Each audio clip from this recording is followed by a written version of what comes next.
মাটিও যে তৃপ্তি সহকারে খাওয়া যায় তা হয়তো আপনি সিলেট না গেলে বিশ্বাসও করবেন না।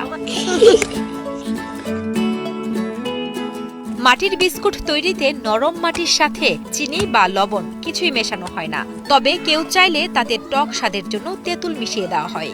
এই বিস্কুটগুলো বৃহত্তর সিলেট অঞ্চল তো বটেই, রপ্তানি হয় বিদেশেও। টেস্টর জিনিস খাইতে খুব একটা ভালো লাগে। এটা বেশি পছন্দ করে অনেকে, সিলেট অঞ্চলে অনেক এটা বিখ্যাত। মাটির বিস্কুট তৈরির প্রক্রিয়াও বেশ কঠিন। যে কোনো মাটি দিয়েই এই বিস্কুট তৈরি করা যায় না। মাটির তৈরির বিস্কুট খাওয়া হয় বিদায় যত্ন সহকারে বিভিন্ন জায়গা থেকে এঁটেল মাটি কিনে আনা হয়। মাটি সংগ্রহের পর সেটিকে একদিন আগে পানি দিয়ে ভিজিয়ে রাখা হয়। পরের দিন আবার অল্প পানি মিশিয়ে মাটিকে হাত দিয়ে বড় লম্বা চ্যাপ্টা আকারে তৈরি করা হয়। এরপর সেই বড় আকারগুলোকে ছোট ছোট টুকরো করে রোদে শুকানো হয়। শুকানোর পর ছোট টুকরাগুলোকে আগুনে পুড়িয়ে তৈরি করা হয় বিস্কুট। পরে সেগুলো পাইকারি দরে বিক্রি করা হয় ৬০ থেকে ৭০ টাকা, আর খুচরা ১০০ টাকা দরে বিক্রি করা হয় দেশ বিদেশের বিভিন্ন জায়গায়। আর মাটির এই বিস্কুটই স্থানীয়ভাবে পরিচিত ছিকর নামে। এটা ডেইলি ধরুন না আপনার পাইকারি লাগায়, খুচরা লাগাইয়া ৫০-৬০ কেজি বা ৭০ কেজি এরকম বিক্রি করে। ধরুন না লন্ডনও যায় ১০০ টাকা খুচরা বিক্রি করতে পারি।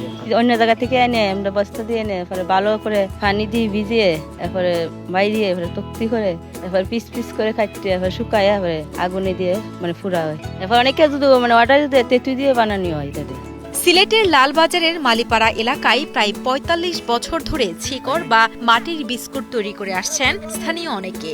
স্থানীয়রা জানান সাধারণত গর্ভবতী মহিলারা এই বিস্কুট খেয়ে থাকেন। তাদের দাবি মুখের রুচি বৃদ্ধিতে সহায়তা করে এই বিস্কুট। এমনকি এই বিস্কুট রক্তশূন্যতা দূর করতেও সহায়ক বলে মনে করেন অনেকে।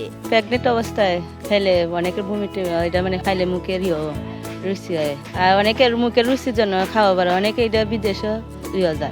তবে সিলেট এমএজি ওসমানী মেডিকেলের উপপরিচালক ডাক্তার সৌমিত্র চক্রবর্তী জানান, ছিকর বা মাটির বিস্কুটের কোনো উপকারিতা বৈজ্ঞানিকভাবে প্রমাণিত নয়। গর্ভাবস্থায় এটি খাওয়া উচিত নয় বলেও জানান এই ডাক্তার। আসলে গর্ভাবস্থায় কিছু রুচির পরিবর্তন হয়, আমরা বলি যে রুচির বিকৃতি ঘটে।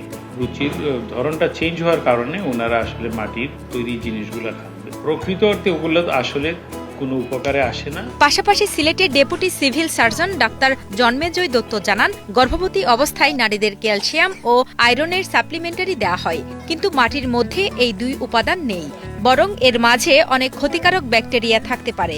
গর্ভবতী অবস্থায় পুষ্টিকর খাবার দাবার খাওয়ানোর দিকে আমাদের বেশি নজর দেওয়া উচিত। শিকড় মাটি নামক যে বস্তুটির কথা আপনি বলছেন, সেটিতে আসলে কোনো ধরনের এরকম পুষ্টিকর উপাদান বা কিনা সেটা এখনো বৈজ্ঞানিকভাবে প্রমাণিত নয়, বরং এই ধরনের মাটি থেকে বিভিন্ন ধরনের জীবাণু বা বিভিন্ন ধরনের রোগ সংক্রমণকারী ভাইরাস ব্যাকটেরিয়া দিয়ে ইনফেক্টেড হওয়ার সম্ভাবনা থাকে বলেই মনে হয়।